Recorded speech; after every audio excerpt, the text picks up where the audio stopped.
आज मी तुमच्यासोबत एक टिप शेअर करणार आहे. नमस्कार, जय जिजाऊ, जय शिवराय. सकाळी छान फ्रेश मॉर्निंग झाली आणि जी काही घरातली कामं असतात तीच आवरायला घेतली होती. मी मार्केटमधनं फ्रुट्स आणले होते, जसं की स्ट्रॉबेरी आणली होती, तीच वॉश करायची होती. आपण वॉश करताना साध्या पाण्यानेच वॉश करत असतो, जे की आपण 1-2 वेळेस वॉश करत असतो. बट तसं न करता आपण बेकिंग पावडर यूज करायचं, जसं की अंगूर, स्ट्रॉबेरी, जी काही कोणतीही फ्रुट्स आणत असाल ती वॉश करताना बेकिंग पावडर यूज करा. त्यानंतर 5 ते 10 मिनिटांनी परत एकदा चांगल्या पाण्याने वॉश करा आणि तुम्ही बघितलंच की किती सारी घाण निघाली होती. असंच असतं कोणतेही फ्रुट्स आणल्याच्यानंतर एक 5 ते 10 मिनिटं तुम्ही बेकिंग पावडरमध्ये ठेवा आणि त्यानंतरच ते खाण्यायोग्य असतात. ही रील मी एकदा बघितली होती, तेच मी फॉलो केलं आणि ते खरंच खूप वर्थ इट आहे. तुम्हीही बघितली की किती घाण निघाली होती. सो माझं रुटीन शेअर करते की सकाळची जी काही कामं असतात ती आवरून घेतली आणि त्यानंतर मी मार्केटमध्ये गेले होते.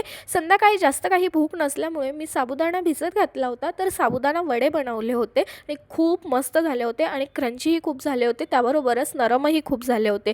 चला भेटूया आपण नेक्स्ट व्लॉगमध्ये. तोपर्यंत तुम्ही लाईक, शेअर, सबस्क्राईब करा अशाच नवीन नवीन व्हिडिओजसाठी. आणि लवकरच छान व्हिडिओ येणार आहे. माझी थोडी हेल्थ इश्यू होते, त्यामुळे आपले व्हिडिओ हे थोडेफार मागे पुढे होत आहे, बट इथून पुढे रेग्युलर येणार आहे. चला भेटूया आपण नेक्स्ट व्लॉगमध्ये. बाय.